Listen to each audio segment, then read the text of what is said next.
오늘 하나님의 말씀 출애굽기 3장 12절 말씀입니다. 이 시간 말씀 전해주실 목사님 호성기 목사님 필라 안디옥교회 담임하시고 팀넷 우리 선교회 대표 회장 되시는 우리 호성기 목사님, 세계적인 부흥사입니다. 오늘 말씀 통해 큰 역사 있을 줄로 믿습니다. 우리 말씀 같이 함께 시작. 하나님이 가라사대 내가 전혀 너와 함께 있으리라. 내가 백성을 애굽에서 인도하여 낸 후에 너희가 이 산에서 하나님을 섬기리니 이것이 내가 너를 보낸 증거니라. 아멘. 자, 목사님 나오실 때 박수로 하나님께 영광 돌리시고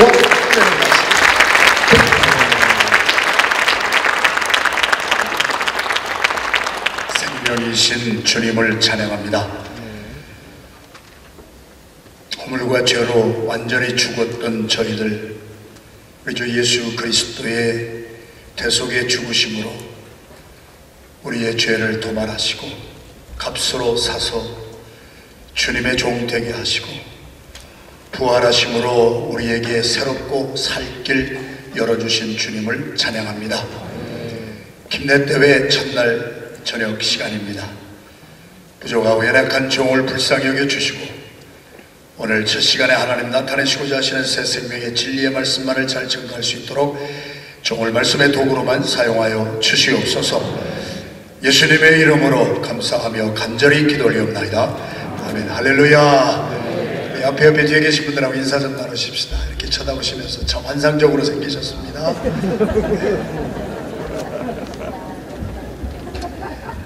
제가 24살 때 예수님을 만나고 본어게인을 하고 상당히 회의적이고 비판적이고 이랬던 사람이 예수님을 만나고 생명이 제 안에 들어오셔서 변화를 받고 나니까 어제까지 염세주의적이고 비관적으로 보이던 세상이 아름답게 보이고 어제까지 미웠던 사람이 막 이뻐 보이고 목사님이 저희 섬기는 교회 담임 목사님이 세계에서 최고의 목사님으로 보이기 시작하고 할렐루야.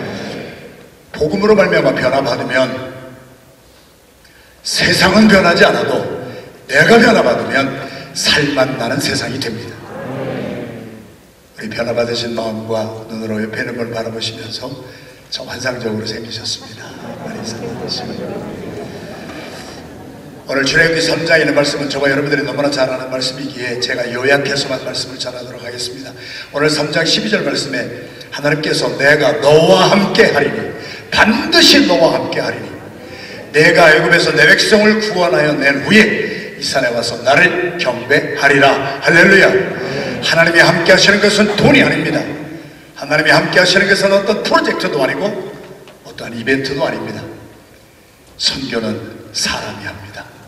하나님이 함께 하시는 하나님의 사람이 우리 애굽에서 종살이 하고 있던 노예로 살던 사람들을 구원해냅니다.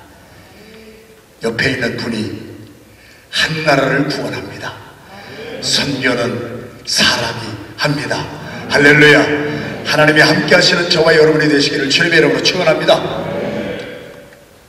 어떤 한 사람이 있었습니다. 부러울 것이 없었습니다. 오늘 김현철 선교사님도 산미의 회장을 하셨다고 하는 말씀을 들었습니다. 그 자리에 있었을 때는 부러울 것이 없었겠지요. 이분도 권세도 있었습니다. 얼굴도 잘생겼습니다. 돈도 있었습니다. 학문에도 정통했다고 그랬습니다. 왕자였습니다. 그래서 어트모스도 가장 높은 곳에 있었던 사람입니다.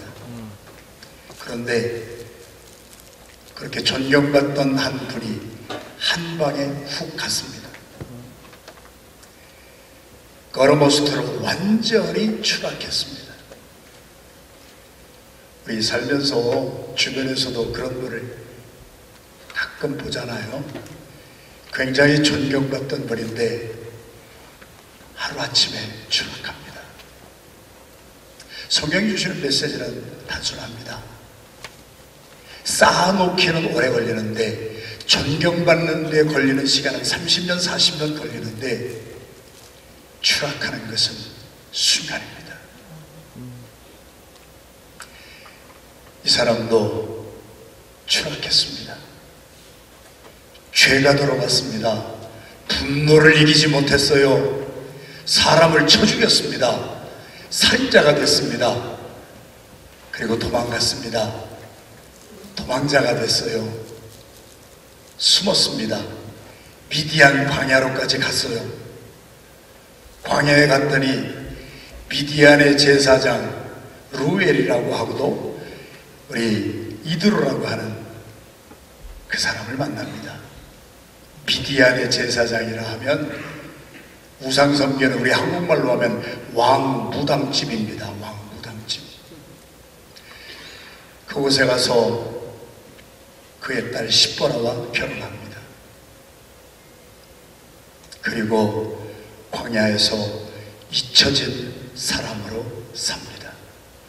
흔히들 그런 말 하잖아요. 버려진 사람보다 더 비참한 사람은 잊혀진 사람이다. 모세입니다. 그렇게 명망 있고 권세 있고 학문에 정통하고 탑에 있던 사람이 추락한 이유는 죄입니다. 죄가 우리 속에 들어오면 우리들의 삶은 하루아침에 망가집니다. 그래서 사탄이 가장 틈타는 것은 우리로 말미암아 죄 짓게 만들어 놓는 것입니다. 모세는 살인자였습니다. 도망자였습니다. 그리고 추락한 사람이어서 자기를 어떻게 밝힐 수도 없습니다. 그리고 많은 사람들에게서 잊혀졌던 사람입니다. 그런데 어느 날 저들이 오늘 3장 12절만 읽었습니다만 3장 1절에서 11절까지의 말씀에 모세가 하나님을 만나는 사건이 기록이 됐잖아요. 가시 떨기나무에 불꽃이 붙었습니다. 불이 활활 타는데 나무는 없어지질 않습니다. 하나님의 거룩한 임재였습니다. 모세가 애굽의 학문에 정통한 사람이다 그랬습니다. 머리가 있는 사람입니다. 학문이 있는 사람입니다. 상식이 있는 사람입니다. 아니, 불이 붙었으면은 그 불이 나무를 태워야 되는데 나무가 타지를 않아요. 이상히 여겼다고 그랬습니다. 3장 1절에서부터 보면은 모세가 이상히 여겨서 집으로 가려고 하다가 이 일이 어떻게 된 일인가 하고 다시 가서 보려고 할 때 우리의 삶에 여러 가지 일들이 일어납니다. 대수롭지 않게 생각하는 사람도 있을 수가 있고요. 그런데 이 일이 어떻게 된 일인가 다시 돌아보는 순간 하나님이 모세의 이름을 불러주셨습니다. 모세라고 하는 살인자가, 도망자가, 잊혀진 사람이 광야에 섞여서 그 집안의 딸과 결혼을 해서 딸이 7이었으니까 10사람이 돼가지고 그 사람의 생계를 책임지고 미디안 광야에서 얼마나 열심히 살았을까요? 이제 장인은 연세가 좀 들으셨고 젊은 사람이니까 총 책임을 지고 그렇게 살았던 사람입니다. 그가 하나님을 만납니다. 하나님을 만난 사람을 하나님은 함께 하십니다. 선교는 저도 철딱선이 없었을 때는 지금도 많이 철이 없는 편이지만 선교하려면 돈이 많이 들어서 돈에 관심을 가졌을 때도 있었습니다. 전략도 중요해서 전략을 위해서 밤을 새워가면서 애를 쓰고 궁금했던 적도 있습니다. 그러나 세월이 조금씩 흐르면서 깨달아지는 것은 결국은 하나님의 일은 하나님의 사람이 합니다. 그런데 하나님을 만난 사람이 합니다. 오늘 이 모세가 하나님을 만난 Encountering God 한 이 사건은 우리에게 몇 가지의 복음, 기쁜 소식을 전해주고 있습니다. 첫 번째는 무엇입니까? 이 도망자, 살인자를 하나님이 찾아주십니다. 복음의 가장 기쁜 소식은 우리가 하나님을 알지도 못하고 찾지도 아니하였을 때에 하나님이 우리를 찾아주신 것이 복음입니다. 할렐루야. 가시 떨기나무에서 불꽃으로 하나님이 모세를 찾아주셨습니다.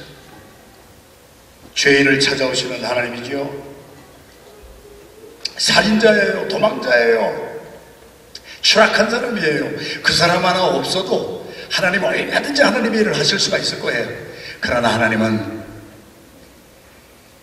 죄인을 긍휼히 여기시는 하나님, 허물과 죄로 죽었던 우리들을 긍휼히 풍성하신 하나님의 그 큰 사랑을 인하여 허물로 죽은 우리를 그리스도와 함께 살리시기를 원하십니다. 그래서 하나님이 모세 같은 사람을 찾아주셨어요. 지금 모세 이야기가 아닙니다. It is not his story, it is my story, it is your story, it is our story.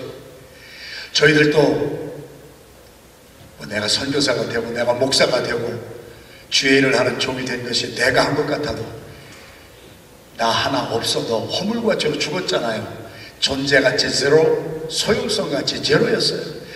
나 같은 사람 하나 없어도 하나님 손해보실 거 하나도 없어요. 그러나 하나님은 나를 폐기 처분하지 아니하시고 하나님이 나를 찾아오신 그것이 오늘 우리에게 임하기를 주님의 이름으로 축원합니다. 이게 복된 소식이에요. 내가 하나님을 가까이 할 수도 없어요. 찾을 수도 없어요. 그러나 하나님은 그 죄인 숨어 살던 모세 살인자를 찾아오셨습니다. 두 번째 복음, 하나님은 계시로 통하여서 우리에게 하나님이 하나님 되심을 나타내시는 줄로 믿습니다. 다른 모든 종교는 사람이 절대자를 찾아가잖아요. 그러나 기독교 복음은 하나님이 하나님 되심을 계시하십니다. 그래서 종교라는 말을 좀 쓰기를 좀 꺼려하지만 굳이 쓴다면 기독교는 계시의 종교다.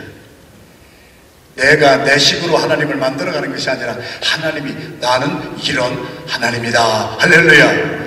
그러면서 불꽃 가운데서 나타나신 하나님이 뭐라고 하셨습니까? I am who I am. 나는 스스로 존재하는 하나님이니라. 여러분 별로 아멘 소리가 그렇게, 여기가 굉장히 아멘이 많이 나오는 교회인데 지금 좀 피곤하신 것 같아요. 저도 지금 동부 시간으로 거의 자정 시간입니다. 지금 이게 저희 할아버지가 저를 멘토링 하실 때 4살 때부터 저를 묵고 관쳐놓고 저에게 제일 먼저 가르치신 기독교 용어가 아멘이었습니다.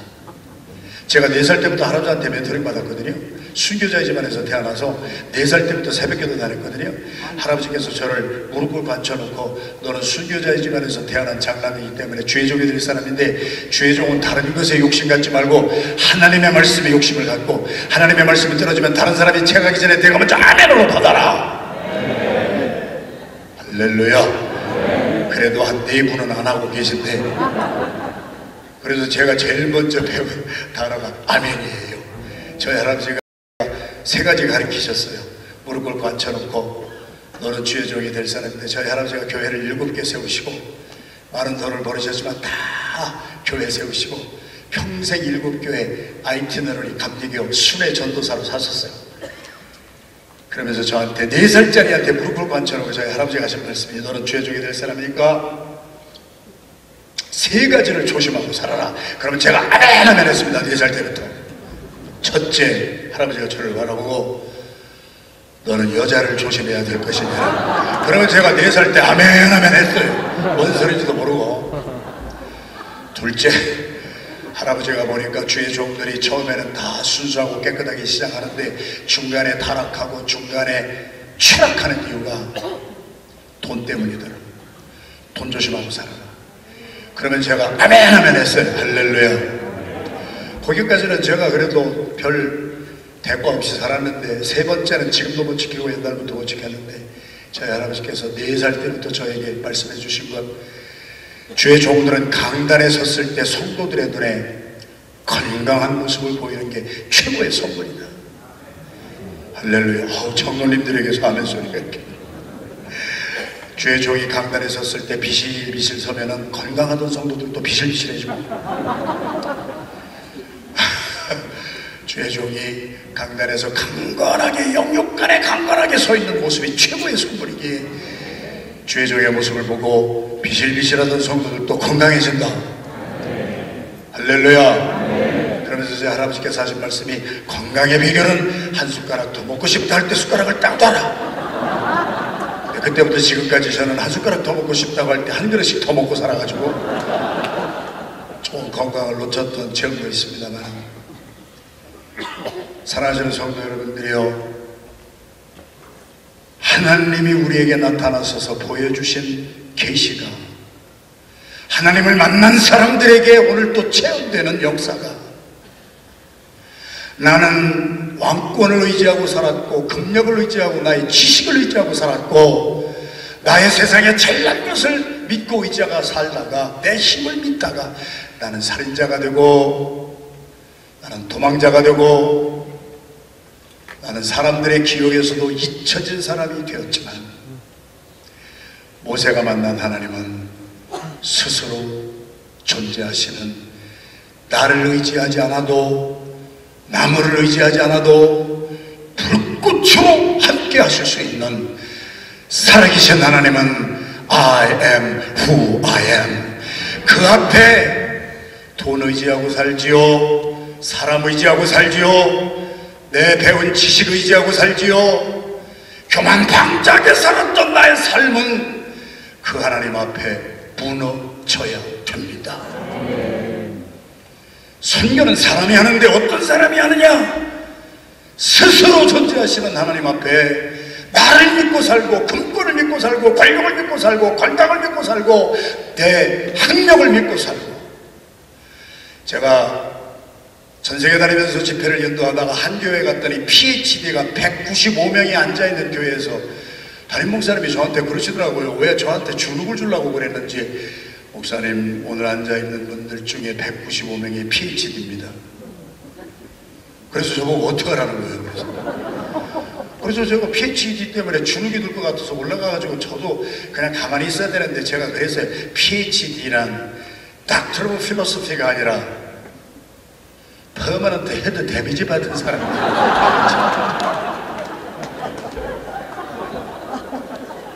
한 195명 중에 그날 저녁에 복음을 듣고 한 100여 명이 예수님 영접하는 기적이 일어났습니다만, 할렐루야. 저는 PhD 디그리는 없습니다. 저희 아내가 저보다도 더 큰 디그리를 가지고 있습니다. 저희 아내는 PhD 중에서도 최고의 학위를 가지고 있습니다. 저희 아내의 학위는 PhD입니다. 제가 미국에서 대학을 졸업했습니다.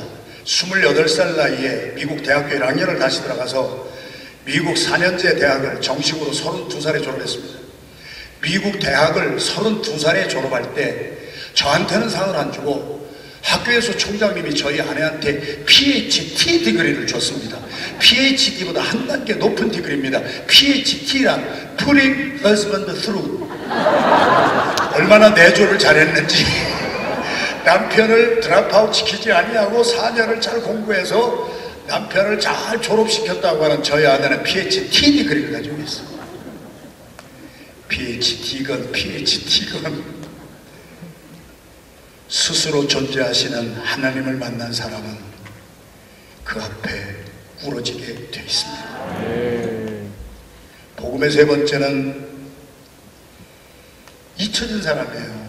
성경에 보면은요, 가장 경건한 삶이 어떤 삶이냐? 고아와 과부를 환난 가운데서 돌아보는 사람이 경건의 사람이다. 고아와 과부를 생각을 해봤어요. 고아와 과부의 특징은 아무도 그들의 이름을 불러주는 부모가 없습니다. 남편이 없습니다. 버려진 사람보다도 더 마음이 짠한 사람은 잊혀진 사람입니다. 아무도 이름을 불러주지 않습니다. 이름을 불러주지 않는 것에 대해서 깊은 시성을 가지고 시를 읊었던 분이 대한민국 교과서, 고등학교 교과서에 꽃이라는 이름으로 실렸던 김춘수 시인입니다. 김춘수 시인의 시는 이렇게 시작합니다. 제가 조금 패러프레이즈해서 단어를 조금 바꿔서 이해하기 쉽게 말씀을 드리면, 내가 그대의 이름을 불러주기 전에는 그대는 한낱 작은 움직임에 불과했습니다. 그러나 내가 그대의 이름을 불러준 그 순간 그대는 내게로 다가와 한 송이의 꽃으로 피어났습니다. 내가 그대의 이름을 불러준 것 같이 여기서부터 시인의 절규가 시작이 됩니다. 누군가 나의 빛깔과 향기에 알맞는 이름을 불러주세요. 그러면 나도 그대에게로 다가가 그대만을 위한 한 송이의 꽃으로 피어나고 싶습니다. 우리는 다 무엇이 되고 싶습니다. significant한 being이 되고 싶습니다. 의미 있는 존재가 되고 싶습니다. 나는 당신에게, 당신은 나에게, 우리는 의미 있는 존재가 되고 싶은 갈망이 있습니다. 복음은 안 하니까 하면은 안 해도 되지만 뭐 반응이 좀 있어야 되는데 옆에 있는 분하고 인사 좀 합시다. 시 좀 읽고 잡시다. 시 좀 읽고 잡시다. 시인의 절규가 다른 거 아니잖아요. 이름을 불러준다고 하는 것은 나의 존재를 인정한다는 거예요. 누군가 나의 미미하지만 부족하지만 별거 아니지만 노바디 같지만 내 이름을 불러주고 나를 인정해 주시면 나는 그대만을 위한 한 송이의 꽃으로 피어나고 싶다는 거예요. 잊혀진 자에게, 살인자에게, 도망간 자에게 이름 불러줄 사람 없었습니다. 복음의 세 번째, 가시덤 물속에 임재하신, 스스로 존재하신 하나님이 모세야, 모세야 이름을 불러주셨습니다. 야곱아, 내가 너를 지명하여 불렀나니 너는 내 것이냐. 모세야, 내가 선 곳은 거룩한 곳이냐. 내 발에서 신을 벗어라. 킹덤 마인드를 가지라는 주제를 저한테 주셨습니다. 정말 기도하며 이 메시지를 준비해 봤습니다. 킹덤, 하나님의 나라는 거룩한 나라입니다. 하나님은 거룩하신 하나님입니다. 레위기서 11장 44절, 그리고 베드로전서에서도 계속 하신 말씀, 내가 거룩하니 너희도 거룩하라. 하나님은 거룩하신 하나님입니다. 오늘 저는 그래서 킹덤 마인드를 가져라, 이 주제가 무엇인가, 전략을 논하기 전에, 선교의 노하우를 논하기 전에 하나님은 저와 여러분들을 거룩함으로 이 밤에 초청하고 계십니다. 네 발에서 신을 벗어라. 거룩하신 하나님이 오늘 저녁에 저와 여러분들을 거룩한 자리로 초청하는 거예요. 개혁주의 신학자의 대표되는 루이스 버크호프는 우리 교회와 성도들이 세상과 다른 점 세 가지를 말하잖아요.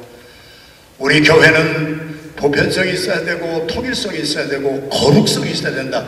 우리 성도들이 다른 것은 잘 몰라도 하나님의 일을 감당하는 하나님의 사람들이 세상과 구별되는 거룩성은 구별성인데 우리 하나님만이 완벽하시지요. 하나님은 거룩하셔서 우리 보고 완벽하라고 부르시는 것이 아니라 하나님이 우리를 부르실 때의 그 부르심은, 거룩함으로의 부르심은 구별됨으로의 부르심입니다. 교회에도 뭐 여기 드럼도 있고 피아노도 있고 뭐 기타도 있고 이런 거 뭐 술집에서도 쓰는 거 아니에요? 그런데 교회에 갖다 놓으면 이것을 왜 선물이라고 불러요? 왜 거룩한 물건이라고 불러요? 여기에는 기타가 세상의 기타보다 더 좋아서 그래요? 여기에는 피아노가 세상 것보다 더 훌륭하고 값이 비싸서 그래요? 아니에요. 이 피아노는 구별됐어요. 이 기타와 드럼은 하나님만을 찬양하기 위해서 set apart, differentiate, sanctified, consecrated, 완전히 구별되었기 때문에 구별성이 거룩성인 줄로 믿습니다. 너희는 택함받은 족속이요 왕같은 제사장이요 거룩한 나라요 그의 소유된 백성이니 이는 너희를 어두운 가운데서 불러내어 그의 기이한 빛에 들어가게 하신 자의 아름다운 덕을 전파하게 하려 하심이니라. 하나님은 저와 여러분들이 완벽하기 때문에 쓰시는 것이 아니에요. 호목사가 목사고 시합격이기 때문에 여기에 서 있는 것이 아니에요. 목사가 되지 않으려고 8년 동안 도망다녔지만 마지막에 하나님이 나의 이름을 불러주시고 내가 너를 구별하여 택하였나니 야곱아 내가 너를 지명하여 불렀나니 너는 내 것이니라. 야곱이 사기꾼 같은 사람입니다. 그러나 하나님이 구별하였기 때문에 그런 거룩한 하나님의 사람이 된 줄로 믿습니다. 거룩성은 구별성입니다. 거룩성을 완벽성으로 잘못 이해하기 때문에 바리새인과 서기관들은 완벽한 척하느라고 평생 히포크리티컬 정말 위선적인 삶을 살 수밖에 없었잖아요. 우리는 우리 있는 모습 그대로 살면 됩니다. 그런데 하나님이 저와 여러분들의 이름을 불러주시고 거룩하게 구별하시고 내 발에서 신을 벗어라. 한 몇 가지만 여러분들하고 나누기를 원합니다. 제가 미국에서 이제 한 교회에서 25년 목회했어요. 그래서 지난주가 이제 지난주까지 저희 교회 25주년 기념 달이에요. 그래서 한 교회에서 한 25년을 목회를 하다 보니까 성도들을 제가 잘 알잖아요. 그런데 한국에서 계신 분들은 이렇게 오신 분들이 늘 이렇게 대화를 하다 보면 지금 현실은 좀 뭐한데 얘기가 나오면 꼭 옛날 한국 얘기만 해요. 그 한국 얘기하는 걸 가만히 들어보면 다 청와대 근처에서 살았어요. 다 금송아지 한 10대 개씩은 가지고 있었어. 산미그룹은 아니라 할지라도 뭐 그냥 조금만 뭐 사업이라도 다 크게 하셨던 분들이에요. 이게 뭐를 말하는 거예요? 신발을 벗어라. 모세야. 모세가 지금 잊혀진 사람이고 추락한 사람이지만 추락하고 떨어진 사람에게 마지막 남은 것은 자존심 하나는 남아 있습니다. 미국에 와서 정말 힘들고 영어도 안 되고 그래서 막 어렵게 사는 분들도 마지막에 자존심은 하나 남아 있어서 꼭 이 얘기를 하려면 지금은 보여줄 것이 없지만 옛날에 과거에 한국에 살 때 얘기를 자꾸 하는 거예요. 과거 지향적이에요. 오늘 주님께서는 모세에게 신발을 벗어라 그랬어요. 첫 번째, 우리 옛날 자랑하던 것은 오늘 하나님 앞에 벗어드려야 됩니다. 오늘 저녁에 신발 벗는 역사가 있어지기를 주님의 이름으로 축원합니다. 거룩성의 첫 번째는 예수 그리스도를 믿는 사람들의 시제를 따지면 과거지향적이 아니에요. 우리 예수 그리스도를 믿는 사람은 지금 이 시간이 중요하고 앞을 바라보는 미래의 비전이 있어야 돼요. 할렐루야. 옛날 거 자랑하는 거 저도 그래요.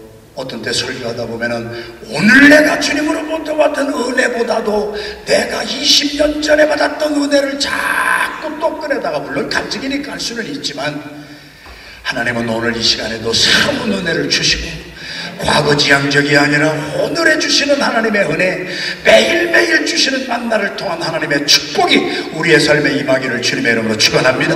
오늘 내가 체험한 하나님을 간증할 수가 있고 오늘 내가 체험한 하나님이 나를 앞으로 어떻게 붙잡아 주실 것인가를 미래에 의한 비전을 선포하는 저와 여러분, 그런 사람을 하나님은 함께 하십니다. 옛날 자랑하던 신발 저부터 벗기를 원합니다. 두 번째, 그 신발을 신고 모세가 뭐를 했습니까? 살인도 저질렀어요. 그 신발을 신고 못된 짓 막 하고 막 분노 일으키고 모세야 내 발에서 신을 벗어라. 회개하며 우리의 죄악된 삶을 세상의 신을 벗어버리는 사람이 돼야 됩니다. 이런 사람을 하나님이 쓰십니다. 그래서 킹덤 마인드의 가장 중요한 것이 뭘까요? 마태복음에 천국에 대해서 37번 정도가 나오더라고요. 바셀레이아 킹덤이, 이번에 주제가 킹덤 마인드를 가지고 세계복음화를 이루자. 그래서 제가 킹덤에 관하여서 정말 많이 성경 말씀을 계속 묵상했어요. 그랬더니요, 마태복음 3장에서부터 세례 요한도 예수님도 천국을 말씀하실 때 제일 먼저 하신 말씀이 회개하라, 천국이 가까웠느니라. 하나님의 나라는 회개한 사람의 목입니다. 하나님의 나라는 거룩한 하나님의 백성들이 사는 것입니다. 그 거룩한 백성들은 완벽한 사람이 아닙니다. 세상에서 죄 지었던 신발을 벗을 줄 아는 사람입니다. 할렐루야.